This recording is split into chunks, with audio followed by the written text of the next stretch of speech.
The following program was made possible by the generosity of those who have determined to hold fast to the true Roman Catholic religion, as expounded by the Roman Catholic Church before the disasters of Vatican II and the so-called New Mass.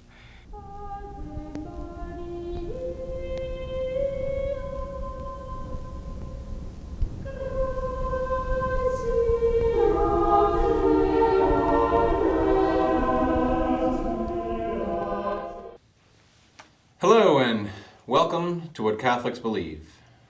I am James Birch, and with me tonight is Father William Jenkins of Immaculate Conception Church in Norwood, Ohio. Good evening, Father. Hello, Jim. We are going to continue tonight to go through some of our viewers' questions. In one of our previous episodes, we had discussed whether we were approaching the end times, and our first question tonight comes off of that a little bit. Our question is Francis the Pope of the St. Malachi prophecy? Well, there are many popes of the St. Malachi prophecy. I mean, actually, it deals with many popes. The question really comes down to begin with, whether the St. Malachi prophecy really is a matter of Catholic prophecy or not. Or whether they're even the work of St. Malachi, for that matter. They were actually published. They first came to light about 300 years after St. Malachi lived. And oddly enough, they picked up after some of the popes that were prophesied actually had come and gone. So there's speculation that somebody simply described so many previous popes and up to the 1590 or whatever when it first appeared, and then kind of develop things from there, and that people have been reading into the prophecies ever since. As far as even the numbers of the popes that have come and gone, I understand that I'm not a student of these St. Malachi prophecies. Let it be known, I'm certainly no expert on the subject, let alone really studious about them.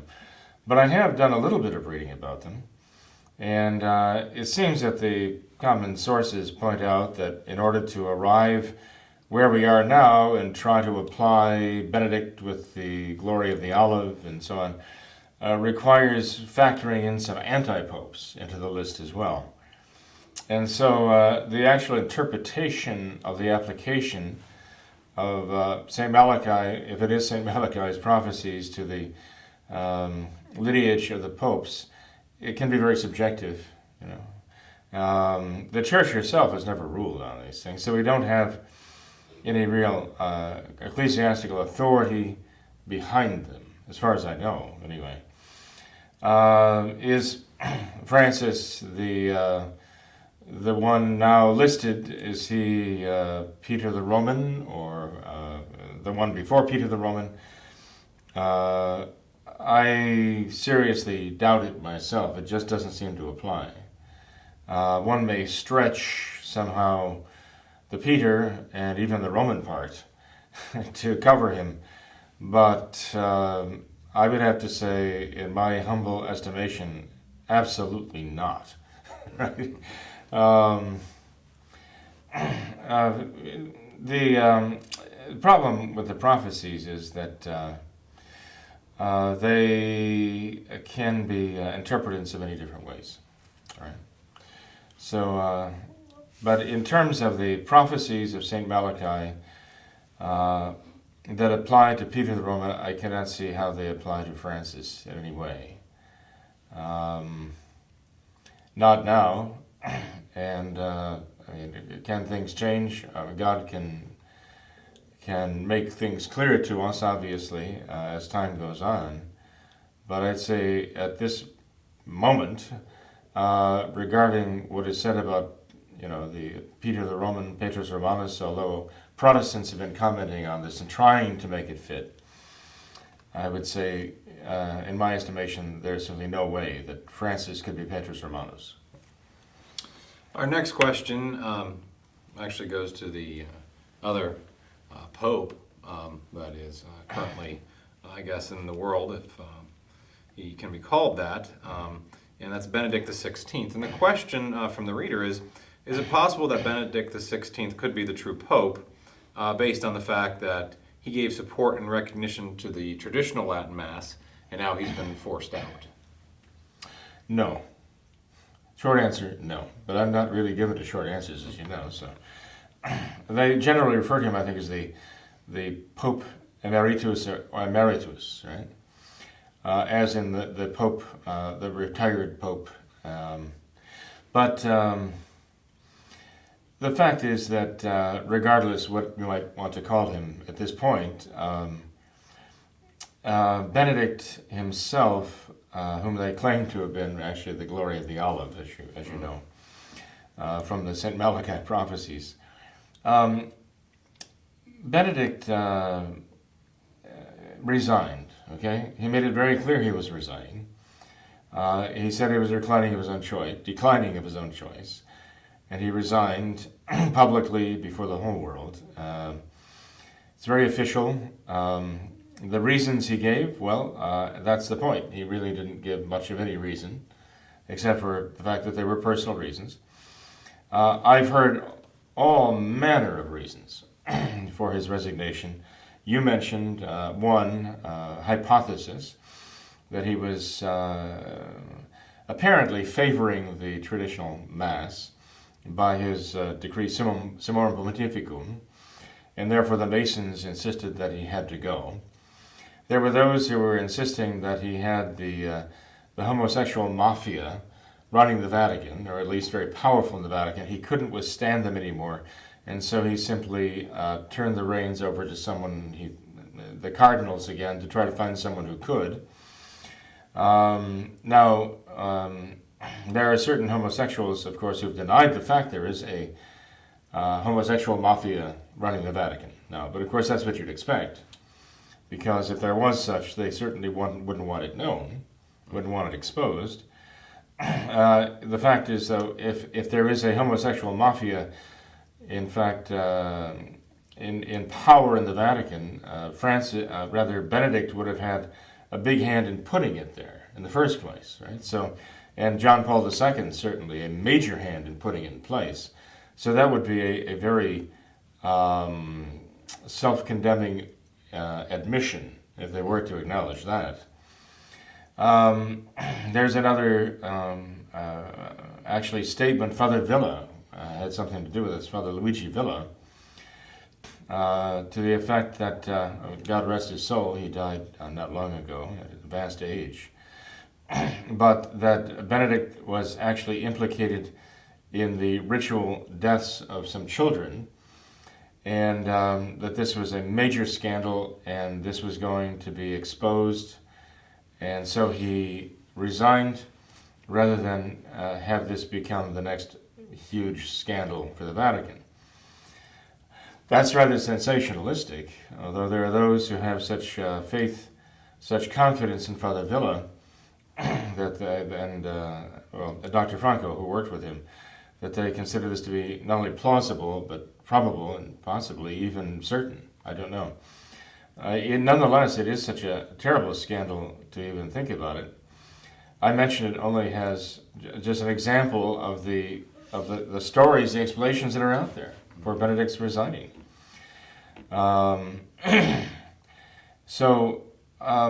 Personally, I think the Masons simply were ready to move on. I do believe the Masons had everything to do with his resigning. I think Benedict had served his purpose. I think the Cardinals were ready for a Francis, or at least they thought they were. And they wanted to move things forward. But I think also there was an effort to do what Francis is doing now, and that is to remake the papacy. I mean, a pope can resign, and he can validly resign. We've had examples of that before. Pope Celestine V was an example of that, and he became a saint. It was out of humility that he resigned. But there were other popes who did resign, I think a handful of times. There was one pope who resigned once, and there was another pope elected, and then when that pope died, that pope who had resigned was elected again. I think he even might have resigned a second time. So it's not unheard of. The church recognizes that. as a means of laying aside the papacy. One takes it up of his own free will and can put it down. One can imagine if someone was feeling like they were becoming too enfeebled to perform the duties, that it would be the right thing to do, right? Right. Well, actually, Pope Celestine V thought that he was not capable of carrying on the administrative duties of the Pope. Okay. And this left the worldly and even the enemies of the faith in a certain position, taking advantage. So yes, there could be reasons why a pope would resign out of humility and for the good of the church. But in the case of Benedict, it just seems to me, for what it's worth, that they were ready for someone who was more of the mindset of Francis. And evidently the cardinals of the new church thought so too, because they chose him. Now, I understand there's a lot of ferment in the Vatican and a lot of controversy about him. He stepped on a lot of toes. And say what you will about the ideologies and the modernism there, they still have their egos. And although they're all company men, so to speak, and they get in line and they toe the company line pretty much, which is why they were chosen, nonetheless, they do have their egos. And you do have careerists, Francis says that.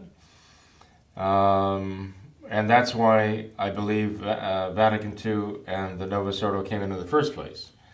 I think what he's actually exposing there is the reason why the revolution took place in the church, the Novus Ordo came in the first place, because of the time servers, the careerists, the members of the board who think of their position, first of all, before they think of their faith and the salvation of souls.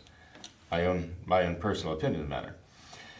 But the fact that Francis might be unpopular in certain quarters in the hierarchy of the Novus Ordo, I think is merely an indication not that he has really attacked the faith as he has, but that he has bruised egos and hurt feelings and offended people, personally. What they'll do now, I don't know. The synod, the ordinary synod, just ended, the Synod on the Family. And supposedly, there was an enormous amount of ferment going on there. Some even suggested that there was a dossier being circulated. I'd heard that from one of our own traditional Catholics in the area here. And then I went investigating and found out a bit more about it.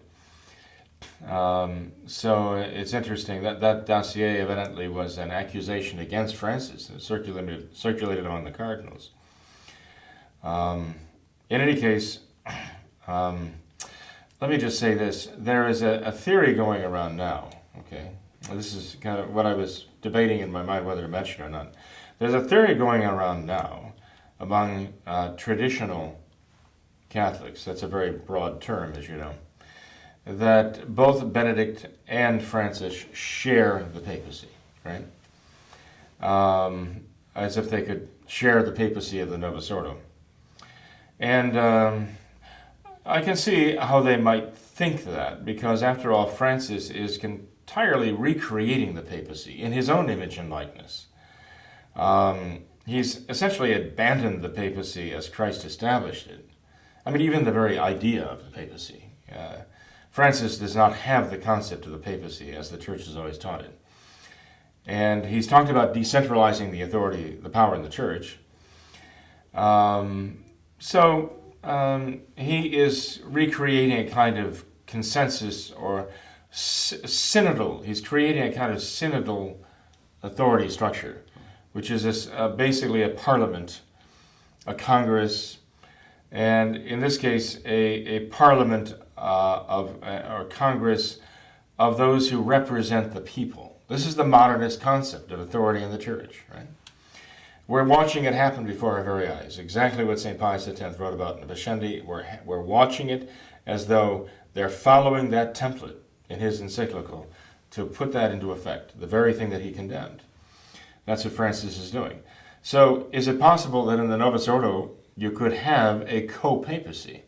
Well, sure, in the Novus Ordo you can have anything that is, in place of the traditional concept of the papacy.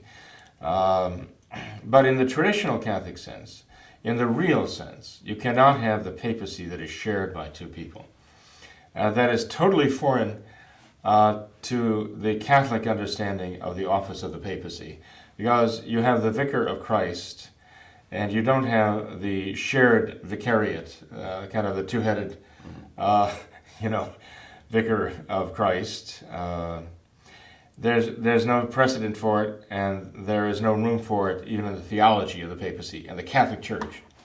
And it troubles me that there are would-be traditional Catholics who are actually thinking of this as sort of a viable option. It just goes to show how completely confused they are by the modernists and the Novus Ordo, and how they're being drawn into this bizarre idea of the papacy and even Catholicism itself. The fact that traditional Catholics, or would-be traditional Catholics, can even be entertaining these notions is a great concern. In any case, people who have heard these stories should just forget them.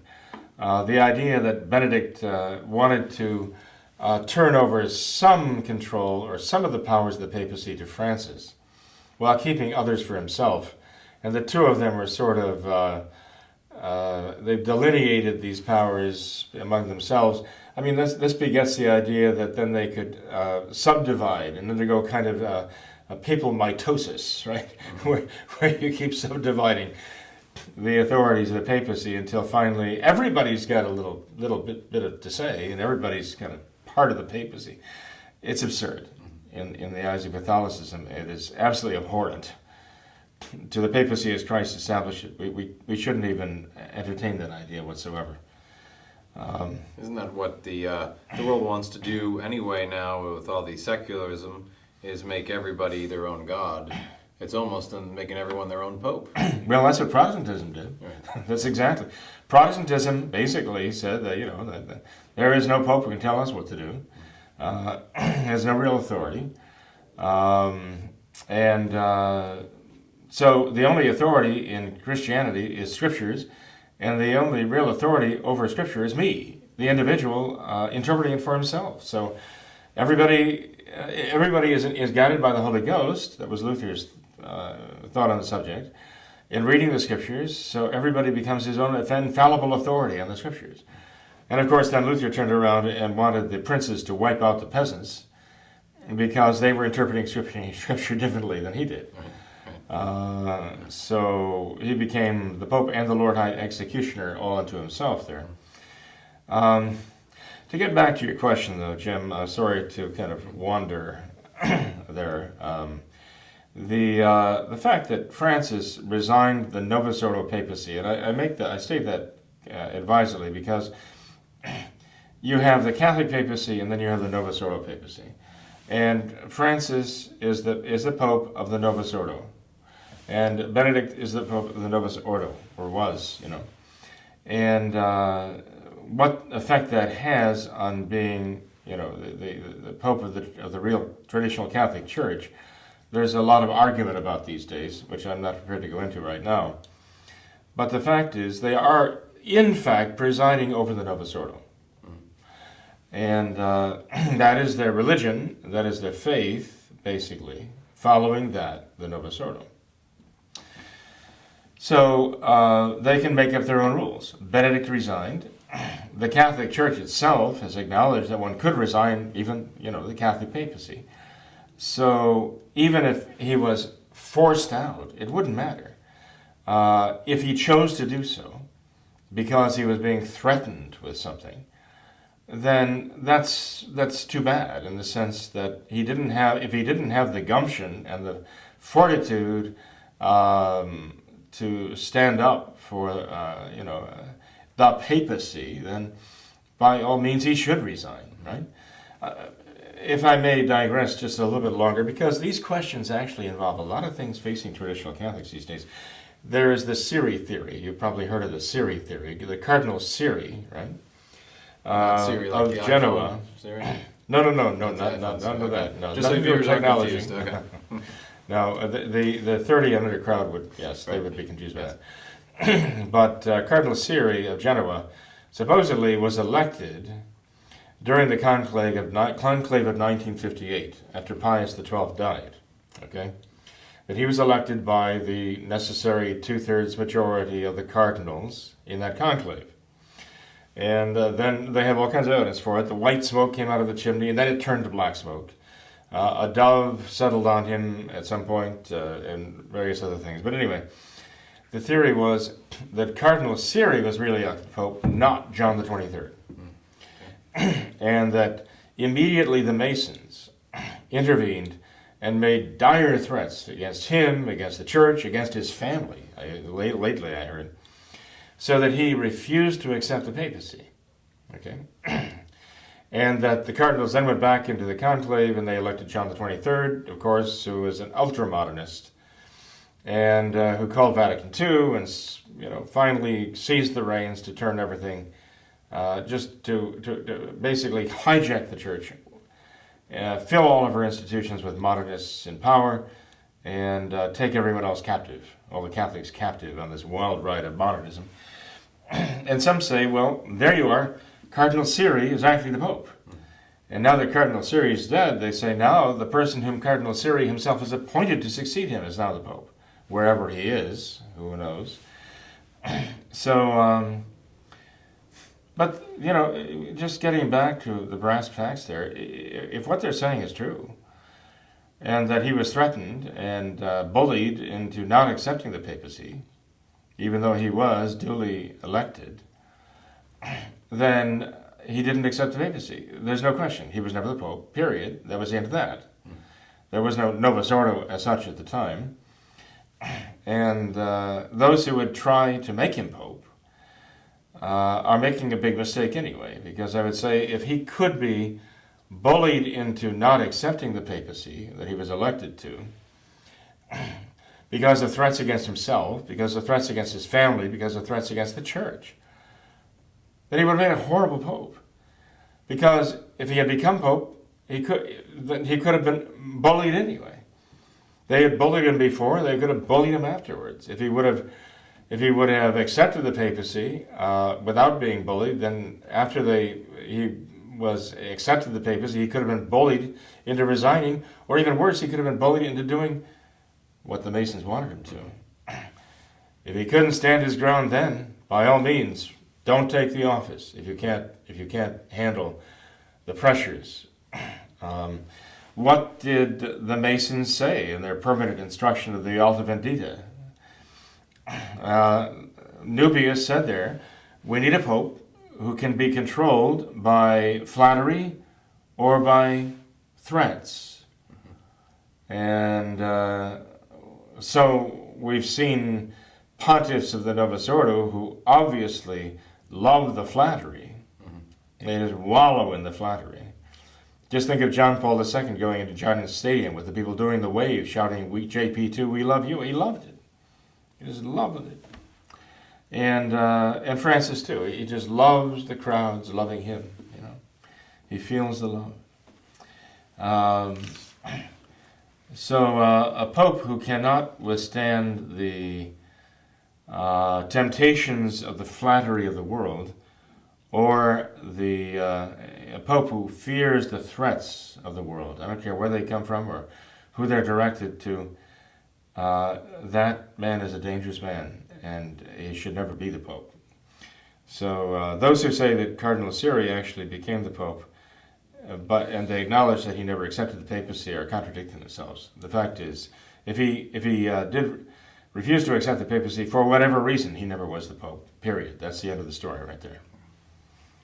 Another interesting point about the two popes that we've been talking about, correct me if I'm saying this wrong, Benedict XVI, the first pope who was not consecrated, or was consecrated in the New Rite, and Francis, the first pope who was both ordained and consecrated in the New Rite? That's right, yes. Benedict was ordained in the traditional rite and then consecrated in the New, in the 1980s. And Francis was both ordained and consecrated in the New Rite, which again is doubtful. So even starting with that, I mean, you have to acknowledge there is a certain doubtfulness that arises right there, because someone cannot really become a Catholic pope without being a bishop.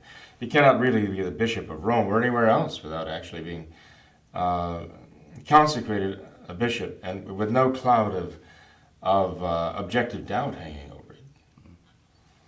And that actually leads into the next question. With that doubt in place, the question becomes, I've been wondering, how can Our Lady of Fatima's request at Fatima be fulfilled if we don't have a pope to consecrate Russia?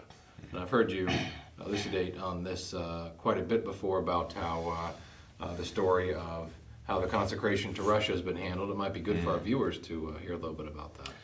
Well, Our Lady's prophecy at Fatima has been fulfilled. What Our Lady said at Fatima was that if mankind does not stop sinning and does not consecrate itself to the Immaculate Heart of Mary, that there would be terrible disasters that would strike the world, plagues, famines, wars.